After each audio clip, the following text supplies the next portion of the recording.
Hello again, Chris Lee and Chase Robinson of Southeastern 16, joined by Jed May of UGAsports.com. They are the market leader in covering Georgia. Good dudes. I've known Anthony Dasher for a long time. They're getting ready to travel to Austin for one of the bigger Georgia regular season games in a while. Jed, thanks for joining us. How's the mood around the program as we're on the eve of this game? Yeah, it's the biggest regular season game in like 3 weeks since they played Alabama. So, but no, I think the mood is one of this team hasn't played bad, but I think everybody knows that both sides of the ball haven't hit their ceiling yet. The offense has kind of had fits and starts. The defense hasn't been necessarily at the Kirby Smart standard we've seen in the past. Special teams have been good, so you got that going for you. But I think everybody knows that if this team plays a full 4 quarters of football, they can beat anybody. I think everybody knows that, but that's easier said than done. And I don't think we've seen that from Georgia yet. And I think they're going to need it to beat the number 1 team in the country on the road this weekend. Offensively, I feel like Carson Beck, with the turnovers, I feel like just something hasn't been clicking thus far for Georgia. What would you say? Do you feel like is going on with the offense? What can they do different? Like, what's just your thoughts right now on what we've seen from the offense of the Bulldogs? Yeah, it's weird because you've seen, what's in there. Like the second half against Clemson was great. The second half against Alabama was great. They came out and it was, I think, 34-10 after a half plus 1 drive against Mississippi State last week. It hadn't been consistent. And, like the interceptions, there's been a couple tips, which, every quarterback has those, but, Beck had one in the red zone last week where he threw one and it was picked off, and that kickstarted Mississippi State's rally. You can't have that as a guy who is as old as Carson Beck has played so much football. So, I don't know what the issue is, honestly. I mean, there's been some shuffling on the offensive line, but the offensive line's been all right. The running game has been kind of Passing game's been They haven't. I think one thing is it feels like they haven't gotten a ton of explosive plays, and that's something Kirby Smart has talked about in the past. Is it's hard to do these like 12, 13, 15 play drives consistently because eventually the defense makes a play, you have a penalty, you make a mistake, whatever. So I think that's something they need to, figure out a way to do is get the ball in playmakers' hands and get these bigger chunks. And that's something they haven't done on a super consistent basis so far this year. Jed, I know you used the word "meh" a few times, and yeah, it's not what we've expected about Georgia. But at the same time, I mean, it feels, and I know they're super deep, right? Mm-hmm. But you've also had Etienne miss the opener. You had the Ra Thomas dismissal. You had the Colby Young suspension. London Humphrys was out, I think, sick. Tate Ratledge has been out a while. I do wonder if at some point just the lack of continuity between guys that you thought were going to be major players for them has affected Georgia. For sure. And you go back to even coming into this year, it's like, well, okay, Brock Bowers is gone. Ladd McConkey's gone. Marcus Rosemary-Jack Saint's gone. But Dominic Lovett played a lot. Dylan Bell played a lot. And those guys have been healthy. But then you add in transfers and there's some, there's some getting used to it. But then you're thinking coming into the year, hey, Ra Thomas is a guy who really came on strong at the end of last year. He's no longer with the team. Colby Young starts the year making the biggest impact out of any of the transfer guys. He's not with the team right now. There's some off-field stuff. So it's kind of like what continuity you thought you were going to have hasn't really been there, like you said. I think there's been some reasons for optimism. London Humphrys, Chris, a guy every catch he's had, it seems like, is a third down conversion or a touchdown. He's been great when he's been on the field. He battled mono a little bit, but he was back against Mississippi State. And Anthony Evans is a guy coming into the year, people thought he was poised for a breakout year. He played well in the Orange Bowl last year. Last week against Mississippi State, he had, I want to say, 95-ish total yards. He had a long reverse. He had a couple catches. So I think those are the guys who need to get more involved because they add the explosive big play dimension to this offense. And, of course, Arian Smith is the guy who's leading the team in yards. He's been a big play threat his whole career when he's been on the field. He hasn't been hurt this year, which is good. Of course, he's dropped a couple balls, but he's become a more well-rounded receiver, and I think that's big. Like if you would have told a Georgia fan last year, man, where would this offense be without Arian Smith? He'd be like the same as we had been when he's been hurt for years. But he's been huge this year, just his development as a more well-rounded receiver. You mentioned defense as well. I mean, you get in that big hole to Alabama and they have to climb back up, but you spot him 28 points. Gave up 31 to Mississippi State last week and more in there. What do you make of the defense so far? I mean, again, it seems like a situation where it's just been kind of there. Yeah. And it's so funny talking about this team because I did one of these the other day and it's like you go for like 15 minutes and it feels like you say nothing good about this team, but they're ranked 5th and they're 5-1 and whatever.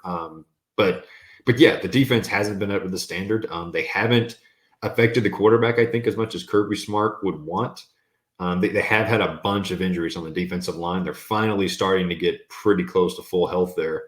But like Michael Williams came into this year and everybody was like, he's going to have, I think it'd be the first double-digit sack season under Kirby Smart, and he's going to be a first-round pick. And he's been banged up with injuries. And I don't know how much he'll play Saturday, I'm expecting, but 20 snaps, 25 snaps, who knows? So they got to find a way to get after the quarterback up front. And then in the secondary, it's like, it doesn't really feel like anybody in the secondary is playing especially well. They're trying to figure out, they've had Jonell Aguero playing the star corner or star slot corner kind of role, but Malachi Starks is kicked down there some, and you put in KJ Bolden, the freshman at safety. So it's like you're trying to figure out the best mix there. And then the corners gave up some plays last week. So it doesn't really feel like any aspect of this team, like I said at the beginning, is really hitting on all cylinders. And I think the defense, even though they've been fine, certainly falls into that category too. Yeah, Jed, gut feeling, do they return more to the first 3-game form? I mean, they were great against Clemson, Tennessee Tech, and Kentucky. And then Alabama, I don't know if exposed is a strong word, but it was what it was. They had a hard time that day, particularly in the first half. The Auburn game, I thought they played pretty well. Auburn, when it's not turning the ball over, which it didn't that day, can move the ball a little bit. And then Mississippi State, I don't know what to make of that because they had 385 yards, but Georgia was also kind of in control most of the game. You know that a freshman quarterback's not going to come in there and beat them in Athens. I'm just wondering if you put Alabama over on an island, is it's what Jalen Milroe can do to anybody. If you say they played pretty well against Auburn, do you just write off Mississippi State as they knew they were going to win and they can get back to where they were, or where do you think this heads? I think they absolutely can. When I was watching the game the other day, it reminded me of, I forget which year it was, but Missouri played in Athens. Yeah. Maybe 2019, maybe. And they threw the ball all over the place and everybody was like, what is going on? And Georgia never really felt like they were going to lose that game, but it was like, maybe Matty Mock was the quarterback and early Drew Lock maybe. But then they were fine. So I think, again, you've got all the talent in the world. I think you've got to get your corners to play better. Dan Jackson has been a huge bright spot in the secondary at safety. But you got Malachi Starks, who's an All-American. You've got Bolden. You've got Aguero. You've got all the pieces there. You just got to find the right combination, get everybody playing to what they can play at. And I think that goes for up front too. Jalen Walker is a guy who was making a lot of splash plays, getting after the passer early in the season. Haven't seen a ton out of him the past couple games, but he's got talent. Michael Williams has got talent. It's just, they've got it. They've just got to figure out how to get there. And again, it sounds like we're talking about a 2-4 team. They're 5-1 and they're still pretty good. But so, yeah, I think this game is going to tell us a lot about how the rest of the season will go. I think if you come out, because Texas hasn't seen, Michigan's defense I think Michigan's probably the closest thing they've seen defensively. Yeah. And obviously that was on the road in Ann Arbor. So I think Georgia's got all the talent and, skill set to be that top 10 defense they've been in the past. They've just got to show it on a 4-quarter basis. Second half against Alabama was great. Clemson game was great. Kentucky, for the most part, was great. You just got to put 4 quarters together. And looking at the matchup with Georgia and Texas coming up this weekend, Quinn Ewers is has put up great numbers. They get it done, running the ball, throwing the ball. Like, where do you see Georgia's defense matching up with what they're faced with specifically this week with Texas? Yeah, my biggest concern if I'm Kirby Smart would be the secondary. Specifically, he was talking the other day about how Texas uses shifts and motions and eye candy and all that kind of stuff to create mismatches. And that's something Georgia has struggled with, especially last week against Mississippi State. They had a play where a guy came in motion to the, watching from the camera, the near side of the field. And I believe it was Daniel Harris lets the guy run right by him, and he scores a touchdown. So that stuff is the stuff that you got to get figured out. And Steve Sarkisian, as we all know, is one of the better offensive minds out there in the country, and he does a good job of creating that stuff. Plus, Texas has got, I would say, better skill talent than Mississippi State had, and a better quarterback. So that would be my biggest concern. Texas can run the ball. They're getting to SEC, levels up front on both sides of the ball. But the passing game is what would scare me the most if I'm Kirby Smart. Because if you let Quinn Ewers, just dice you up, it's going to be a long night. So you got to get pressure on him, and you've got to communicate back there in the secondary.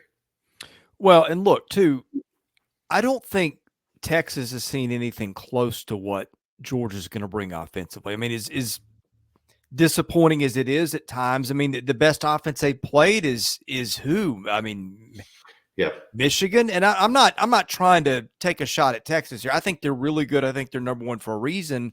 But I do wonder if people are sleeping on the fact that, and you've seen this time and time again in the league this year with several teams, until you start playing dudes, it's hard to know. I mean, beating Kent State by 60-something points doesn't always tell you what an offense is. I do think that could be a potential reality check for Texas here. Yeah, for sure. Because you mentioned Michigan, like at the time they go up there and they beat Michigan by 15 points or 20 points or whatever it was. And that's like, whoa, Texas is for sure. And like Michigan, I think as time has gone on is just not particularly great this year, especially on that side of the ball. You play Mississippi State at home with, I believe Van Buren started a freshman quarterback. So although Mississippi State showed they've got potential when they play Georgia. So, it's, again, I think this is by far the best offense Texas has faced. I think Georgia is going to, I don't want to say break out like trick plays or whatever, but I think this is, like we saw against Alabama. They came out from the start against Alabama. Carson Beck was throwing it down the field. They didn't hit on those shots that they took, but some of them were there. Some of them were drops. Some of it was great coverage, multitude of different things.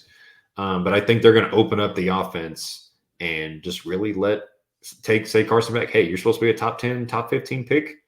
We're going to put this game on your shoulders and try to let you go win it for us. So I'm expecting some big things from Beck through the air. Offensive line's got to hold up in a tough environment. But I think if Georgia's offense is going to put up 30, 35 points, whatever it's going to take to win this game, I think it's going to be on the arm of Carson Beck.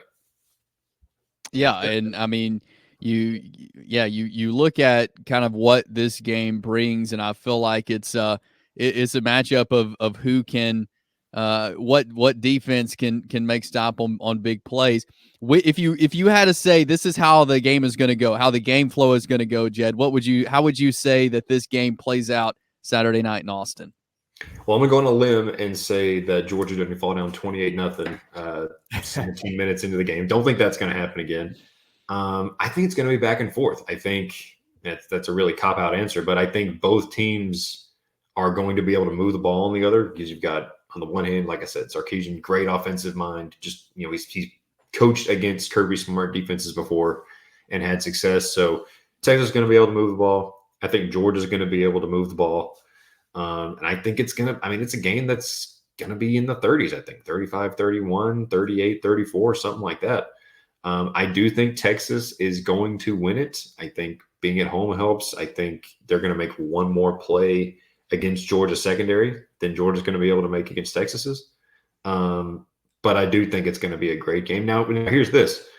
Georgia, I don't want to say you're playing desperate, but if you lose 2 games and you've still got a tough schedule coming up, I think there's a little bit more of the, again, not desperation, but knowing this is a big game for the course of your season. For Texas, you lose this one, you're still in pretty good shape for the playoff. Georgia, if you got 2, you're 5-2, your position will be a little more tenuous. So there's that aspect to it.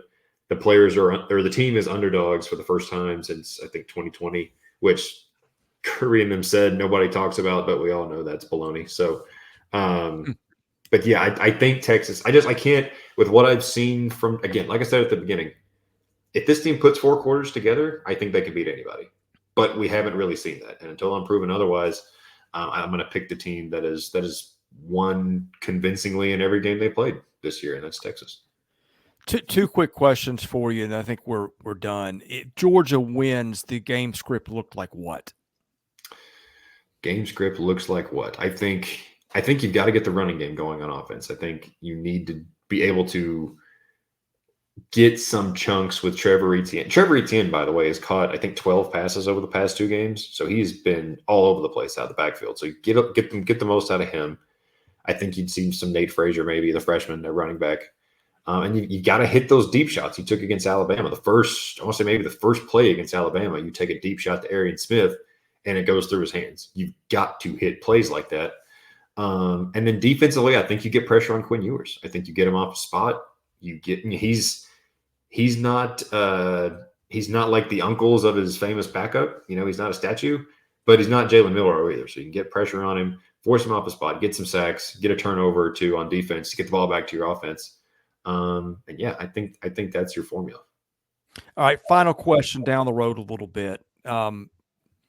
I think they can withstand 2 losses. So I think even if you lose in Austin, and you look, I could even maybe make the case, depending on what this looks like, that maybe you can lose 3 because you're Georgia. Although you wouldn't have, you will have had a banked a win over Clemson and probably either Ole Miss or Tennessee. Mm-hmm. So hard to say whether that's good enough or not. But I think that the name Georgia carries some weight. But who do you see as the tougher matchup for them down the road right now, Ole Miss or Tennessee? I would probably say that's a good question. I was going to say Tennessee. Well, I guess Ole Miss is on the road and Tennessee's home. That might answer the question. Yeah, but... and I think Kirby Smart has had, of course, he's had success against both offenses. That's tough. I think I have a little more faith in Tennessee's offense to put up points than I do Ole Miss's. I think I have a little more faith in Nico Iamaleava than Jackson Dart. Wow. But I think that's a really good question. I think the road by that point, like Oxford will sound like a high school compared to playing at Alabama and Texas. So I think they'll be fine there from that perspective. But yeah, I mean, if you lose 2 this game, you're going to have to win out because I think, you're going to need Clemson to keep winning a lot for starters. But if you lose 1 more, your best win is either going to be Clemson or your 2 best wins will be Clemson and whichever out of Ole Miss and Tennessee you beat. And you're not going to get, I think even if you lose Saturday, you're probably not going to get the extra opportunity for a quality win in the SEC championship. So I don't know. I think the name Georgia carries weight, and I think it's easy to say now and you get down to this thing and it's Georgia versus like, I don't even know, a Big 12 team maybe. Who lost Kansas State or something. Yeah, Utah or, whatever, Arizona State, whoever you want to throw out there. But Arizona State, that would be cool. But yeah, I just think if you lose this game, then you have no margin for, like you said, I don't know. I think this is because coming into the year, I was like, okay, if you split Alabama and Texas, you'll probably be fine. And that's obviously still a possibility. But I think if you lose both of them, then I don't know. It's going to be it's going to be tough down the stretch, I think, just because you have no margin for error. Sometimes that brings out the best in teams. You play desperate, you focus more. But there's still some tough games out there. But Florida's playing better. Yeah. Everybody's good. That game's always weird. So there's a lot that could still happen down the stretch. And plus it's Florida at Ole Miss, Tennessee. Like that's a gauntlet, 3 games in a row. Yeah. There's a lot that could still happen, but I think this is a big one, I would say. And I think that the 3-loss case, okay, Clemson's a nice one. I think Clemson's going to end up winning the ACC anyway. Yeah. They're playing really well. Mm-hmm. The Kentucky win on the road, that's no slouch. Beating Auburn, that's not a bad win.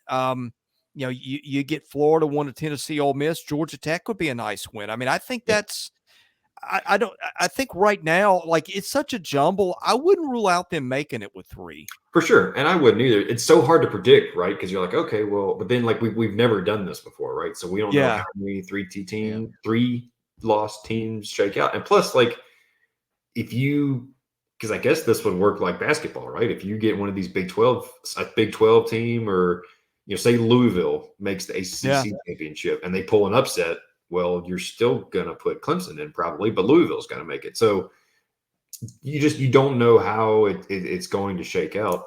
I think what we would know for sure, if Georgia loses this weekend, I don't think they'd make the SEC championship at that point. 2 conference losses. So you would, if you make it, you would be playing. Assuming you win out, you would probably be hosting one of those first round games. But I think that's what we know, because if Texas wins this weekend, I don't know what the rest of Texas's schedule looks like, but I would imagine they're about a lock to make it. Alabama, you need Alabama to lose twice more, right? Yeah. So which Alabama could lose on Saturday in Knoxville, and then you need to lose one more. But there's so much. That's the great thing, is like we can sit here and talk about it all day, and then something stupid happens. Like we will not have. Whatever we just came up with, we will not have outlined the possibility that happens. It's just that kind of year. No. Yeah. So I don't know. I think this, if you win Saturday, if you're Georgia, I don't say you lock up a playoff spot, but you feel a whole lot better about it. One, just from the numbers of it, but 2, the confidence it would give you of going into what is going to be an awesome environment, beating a number 1 team. Plus you get a bye week after this to kind of let it sink in and make changes coming off a win. So it's a big inflection point, I guess, for this season, this Saturday night in Austin. Hey, Jed, thank you so much for joining us. You guys at UGA Sports do a phenomenal job. Tell folks about the coverage you've got coming this weekend. Yeah, it's already started. We had a stats story go up today. We had a Pro Football Focus thing, staff predictions. Yeah, me and Anthony Dasher, will be there Saturday night. We got all kinds of stuff coming. It's going to be great. This is a very fun season to cover them, just because I went to Tuscaloosa during the COVID year, so that doesn't really count. Never been to Austin, I've never been to Oxford. So cool year to cover them, get to see a lot of great environments. And number 1 of which is not going to the F1 race. So I'll skip that one, but going to be a great atmosphere Saturday night, and great coverage over at UGA Sports. Hey, tell Dash to take it easy on your stomach this week. And I don't think that man has any dietary restrictions. Like I told you, I remember I told somebody earlier when we went to Columbia, Missouri a couple of years ago, me and him and was it Roddy or Patrick or somebody went to Q39 in Kansas City. And I ate so much that I was just like in a coma until kickoff. Kind of like Georgia was that night when they messed around and lost. So, I'm letting Dash take the reins. I'm just going to be surprised when we get there. He's probably already got something set up that I don't know about. It's going to be a great weekend, culinarily and otherwise, I think. Yeah. Well, God bless you guys. Be safe on your trip, and we look forward to catching up with you again soon. Absolutely. Thanks, Jed. All right. He's Jed May of UJSports.com. We here at Southeastern 14 cover baseball, football, basketball, wall to wall, do Saturday night wrap-up shows. So hit the subscribe button and the like button and enable your notifications so that you get those. For Chase Robinson, I'm Chris Lee. You're watching Southeastern 16 presented by BetOnline.